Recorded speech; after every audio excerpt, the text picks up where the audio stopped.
There you go. Good afternoon, evening, morning, whenever you're watching this. Welcome to episode 9 of IronMen. My name is Tom. I'm facilitating the group tonight. And tonight we're going to talk about, let me go and get this up on the screen. Shift number 9, ending toxic relationships. Before we get started, just to catch you up on a few things about what this group is. We break this group into 4 components, just like the 4 components of our program. Optavia, we have a story, we have study, we have support, and then we have share. So we're going to we're doing a little bit something different with story today. I'll get into that in a second. We're studying the book, The 12 Shifts. We are supporting each other. If anybody has any great ideas with recipes or things that they've learned about program, we can share that, and then we turn off the cameras, and then we share anything else that might be on our hearts and minds, just between us. A few things that this group is, because we've got a couple of new people tonight. Few principles. We want to limit crosstalk. It's hard with Zoom because I start talking and then you start talking and then somebody else starts talking and everybody ends up talking all of themselves. So if you want to share, you can either raise your hand in the feature or just wave at me on the screen. I'll do my best to keep an eye on everybody and call you up, or you can just jump in and say, "Excuse me, Tom," and we'll get you in that way. If you're not sharing, remain muted if you would, please. We've just found that helps to eliminate the background noise and make everybody have a little bit better experience. We avoid divisive issues, try to stay to the topic on hand, realizing that we all come from different backgrounds. And we also want to share from our experience. So you can share what works for you, and maybe that'll work for somebody else. We're here to sharpen and not fix each other. The group is not a teaching. I'm not here to teach the book. I'm just here to facilitate the discussion. It is not a soapbox to get on any particular issue. It's not a substitute for reading the text. I would encourage everybody to read that text and to either get it on audiobook or Kindle, or a regular old-fashioned book like this. We try to stay positive and not make it a negative space, and it's also not a place where we try to recruit anybody onto Optavia or coaching or anything like that. Lots of other Zooms for that kind of information. We don't do it here. Instead, we have a group-led meeting that is discussion-based, interactive, welcoming, honest, and positive. And there's our author, Jamil Frazier, author of The 12 Shifts, also very high up the chain here in Optavia as well. All right, so tonight we're talking about Shift 9, ending toxic relationships. If you want to catch up on any of the IronMen episodes, they are all on the YouTube channel. I post those links frequently on the Change for a Better Life wall, and you can find it there. It's also in the guides on the Change for a Better Life wall. I believe it is guide number 9. So you've got like recipes is guide 4, and you can find the episodes there. All previous 8 episodes are there as well. That'll take you right to the YouTube channel. So I mentioned doing something a little bit different with story, but before we do that, let's just go around the proverbial circle, as it were. And I'd like everybody to share their name and one place that you would like to travel to that you have not had the opportunity to do so. And if you want to share why, you can. But we'll just keep this brief and go around the group. I'll start. I am Tom. One place I have never been to but would like to be there is Australia. I have friends going to Australia and the New Zealand trip right now. I would love to do that. I don't know that I ever will, because I don't think I could spend that long in an airplane, but we'll see. It certainly is easier now at my current weight, but that would be one place for me, Australia and New Zealand. Alan, why don't you go next? All right, thank you. When I got married, there was a cruise of the Mediterranean that started up around England and Spain and sailed down through Gibraltar across the northern part of the Mediterranean, and then down and ended up in Africa. It was about a 3-week thing that spent about a week around Italy and Greece and that part of the country. I would like to see Venice before it sinks into the sea. I would like to spend a lot of time enjoying the Mediterranean food in and around that area. And I'm pretty sure that I've reached a point in my life where I could take that trip without gaining half of what I weighed before I got on the boat. So it'd probably be healthier for me now than it would have been back in my 30s. Um, that's a pretty big trip to go on, and you got to schedule it. But I want to go there. For sure. Thank you. All right, Tim. There it is. I think I'd like to go to the British Isles, England, Scotland, Wales, Northern Ireland. That's where most of my family comes from in that area. I mean, part of it's my family's Dutch, but that's where I'd like to go someday. Joy's been there to Ireland many, many times, but someday I'd like to go to the British Isles, I think. Awesome. Yeah, I'd like to do that too. Darren? Hello. The place I've always wanted to go is Australia. And I almost made it once when I was in the Army, but our plans got canceled. So I've never been there, but I'd really love to go to that. I enjoyed swimming in the ocean and snorkeling and diving. It was always really relaxing and a lot of fun. Fantastic. And they got plenty of great white sharks down there to swim with you. All right. And it was John, yes? Was it John? Yes. Okay. Jonathan. Yes. Jonathan. My goal that I want to do is I want to travel the U.S. I want to go as far north in a truck camper and then bounce back and forth throughout Canada and the U.S., going to different festivals, come back down through California and then bounce back and forth through Mexico, and then head back and do that over a summer and then visit different festivals. I think that would be a lot of fun. What kind of festivals? Music festivals or? There's just the festivals that are that obtain to each state. Oh, okay. They all have different festivals. Like, I don't know where you guys are at, but I'm down in Florida, and we have different festivals here. But I like to go up north and go through like a granola festival or a mountain oyster festival, or there's some snow skiing festivals where they race behind a horse on skis. Just all different crazy things that I've never experienced. Awesome. Yeah, we have I'm in Florida too. We have the Strawberry Festival here in Plant City, which is not far from where I am. All right. Well, good. That is actually going to come back into play a little bit further on as we go. So tonight, instead of having anybody share a story, I'd love for all of us to share a story, if you have one, of an example of a toxic relationship that you have ended or one that you are realizing you need to end. So be thinking about that through the sharing. And then when we get to, or the discussion, and we get to the end, if you have one of those that you would like to share, I'd love to turn it over. So I'll do all the talking first, and then we'll turn it and open up discussion. Usually we try to break the discussion in and amongst the topics, but this one just kind of played out a different way. All right, so if we go to the book, The 12 Shifts, and start looking at shift number 9, one of the first things he says is that one of the hardest things you'll ever have to do in your life is break off a relationship. Now, this is where, when we get to shift 9, I really start to see all the shifts coming back into play, and they're all connected. And one of the first ones he messaged is shift 4, growth equals pain.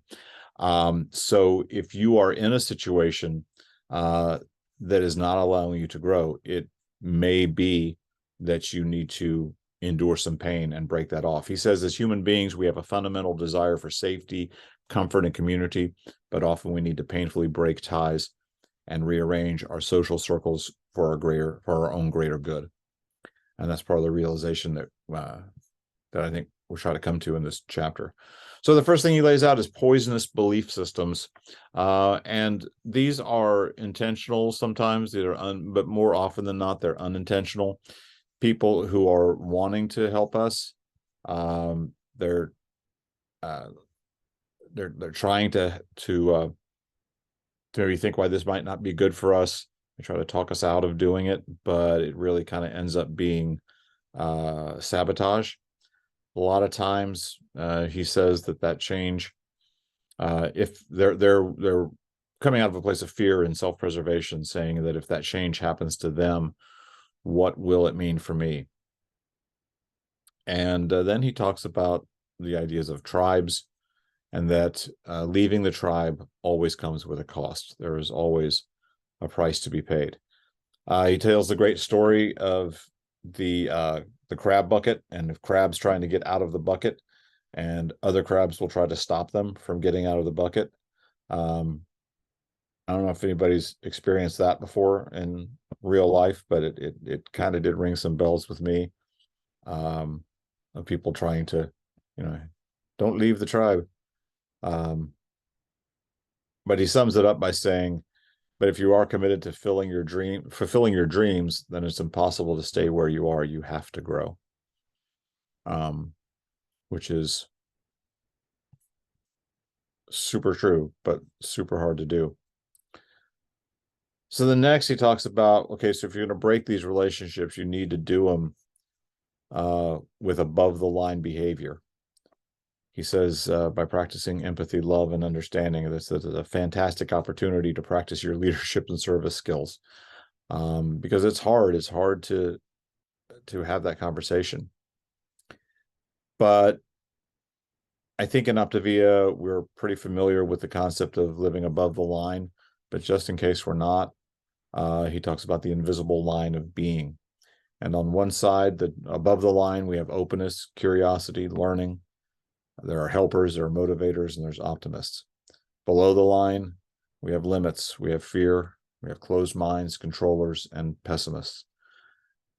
Now, it's important, and he points this out, that we're all human, so we all go beneath the line sometimes. The problem is, the idea is, where do you spend the most time? Above or below the line. And especially when you're getting into something like this, it's super important to, when you're breaking those relationships, to do so by using these above the line behaviors. Because otherwise it just backfires. And if we're leaving a toxic relationship, we certainly don't want to be toxic with it. Now we come back around, and again, the other shift that's come back to mind is shift number 2, which is do your own push-ups, do your own work. This is hard, but we can do hard things. This is another one that came back from a previous shift that he brings up. He says, you are the average of the 5 people that you spend time with. So it's important that we cultivate those 5 people and make sure that we're spending time with people who are investing in our lives and making our lives better and not holding us back. Finally, he ends up with, leaving your tribe will certainly cost you, but so will staying in the wrong one. And he closes with this. I'm just going to read directly from the text. That's okay with everybody. And then we'll turn it over for discussion. He says, the consequences of letting yourself fall back down into the bucket are enormous. You owe it to yourself, your family, your tribe, and more to discover your purpose and lean into it. How many other people out there are relying on you to change their lives? How much good deeds need to be done in the world by your hand? What sort of impact are you depriving people of by playing it safe and denying your dream? This ties in with a shift from 2 meetings ago, which was, it's bigger than me. It's not all about you and your development. It's about the impact you can have, the ripples you can have around the world. And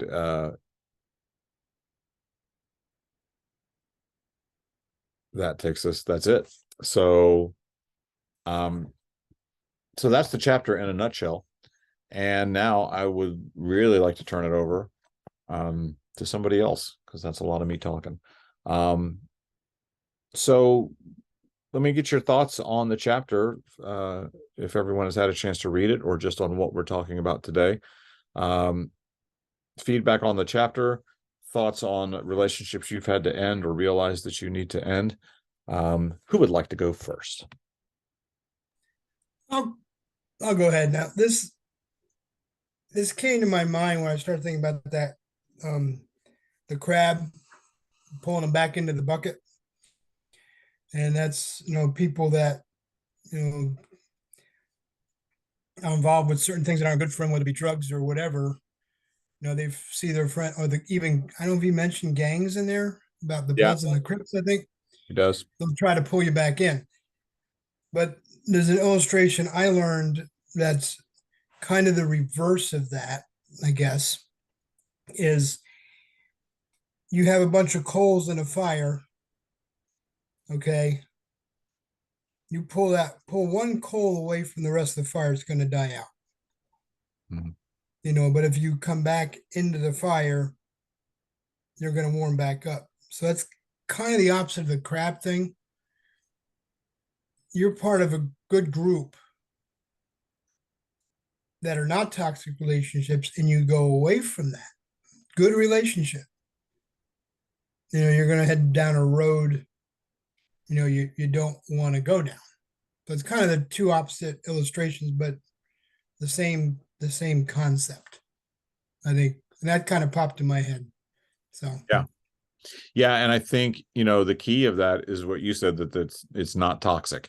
If you're in that group where iron is sharpening iron and hot coals are heating hot coals, you're going to create chain reaction.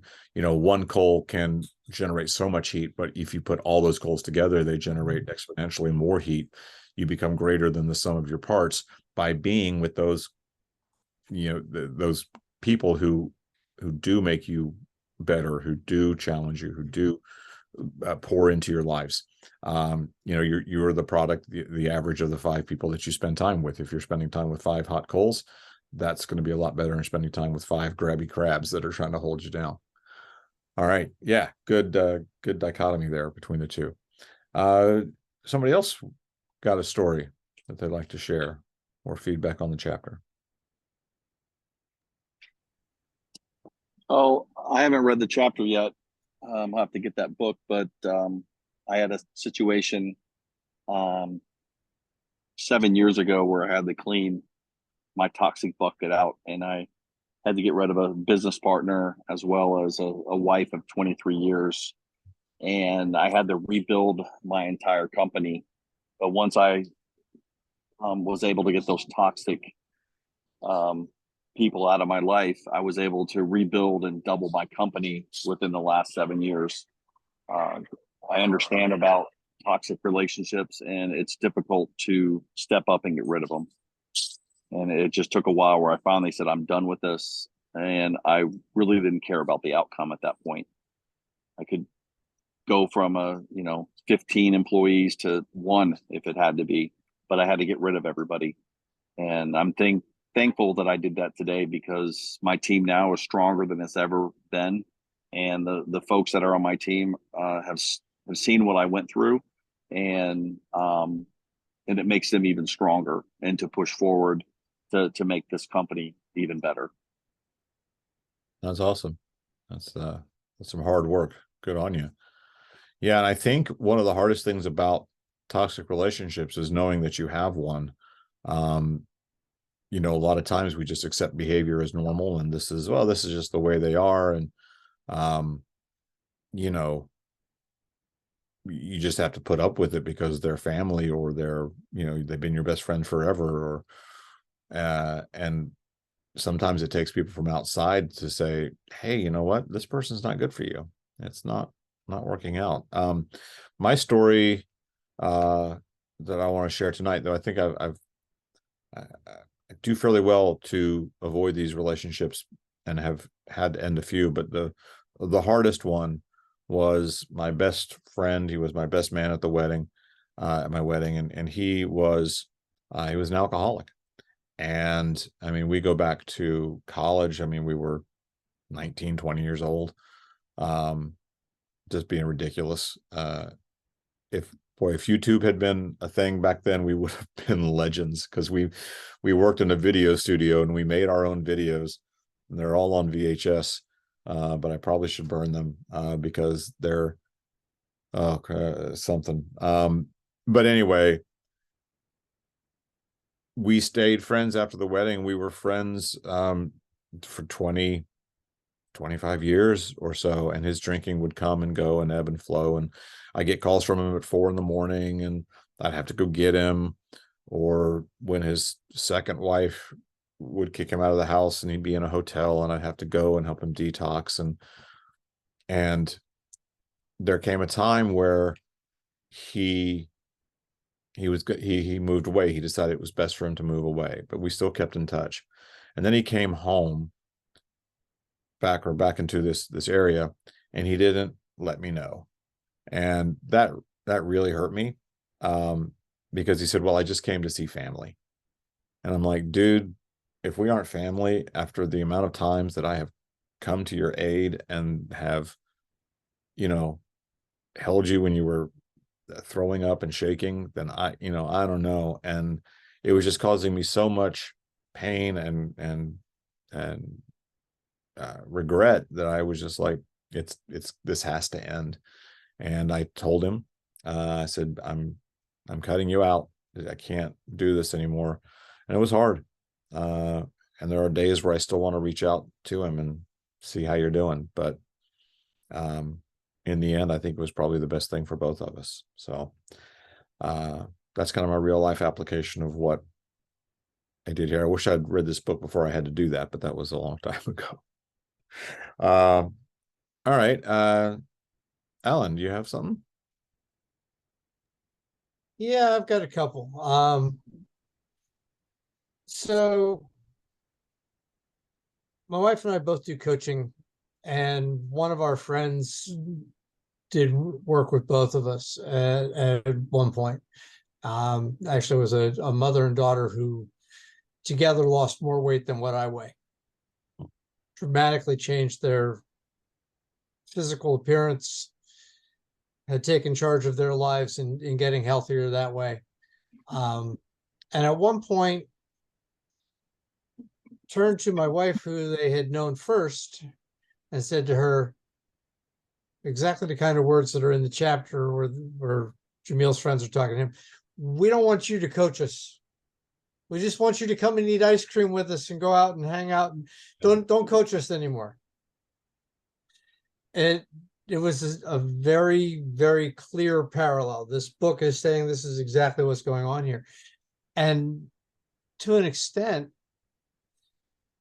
the question of whether they were changing because they wanted to change or whether they wanted to make somebody else happy comes into play. Now, I'll tie that into some of the stuff in my world. I did most of my weight loss 8 years ago. Not perfect in maintenance, but pretty good in maintenance. I've had to pull back a little bit the last couple of weeks, but I have because we can now, which is great. Years ago, that I understand, Tom, with that being in your 20s and having a little bit out there in left field, just doing whatever you want. In the days before camera phones and digital everything everywhere, we got away with a lot of stuff. And that Alan and this Alan are not the same Alan. So in a sense, there's a toxic relationship from my past that had to stay back there, and it hasn't come along with me. And would the Alan of today and the Alan of yesterday and the Alan of 20 years before that be the same guy? No. And I don't think that we're supposed to be. I think ideally we have a core in the middle of our being that has a lot of our belief systems. And then what we do with that determines where we go down the road. So if that makes any sense, that's my story. Yeah, that's good stuff. Thanks, Alan. Darren, it's not necessary that everybody shares as we go around, but I do want to open it up to you if you had anything you wanted to share. Well, I don't have a lot to share at the moment, but I would just add that I can see where this is going on what's in that book. I haven't read it, but what you told us there, and I think it's also always difficult to end those relationships because that's your familiar and that's what you know, and you've been with so long. So it's hard to step away and get a clear picture of how that was leading you and where it was leading you, and let's get you to where you need to make that choice. Yeah. So just as a method of recap, The 12 Shifts is a book subtitled Your Superpowers for Creating an Invincible Life. And he, as a young man, went through a lot, and he still is a young man, but as a younger man, he went through a lot of mental shifts, dozens of them. These are the top 12 he went through that kind of helped him shape his business and himself and his family into the best version of himself and his business and his family. So they are they're good insights. I think, you know, I find that a lot of these, because I'm 56. A lot of these shifts I have experienced. I wish I had experienced them when I was his age. But I was not as fortunate or as wise. But I have experienced a lot of these shifts, some of them more than others. There's some where we've had discussions where we're just like, I don't get this one. But that's, the honest part of this meeting. So I encourage you to go back and check those out. Like I said, they are all on YouTube, but of course, nothing is a substitute for reading the book. It's also available. He narrates himself on Audible, so you can get it from there. Well, that's great. Thank you, everybody, for sharing. Does anybody else have anything they want to add on toxic relationships or the book as a whole?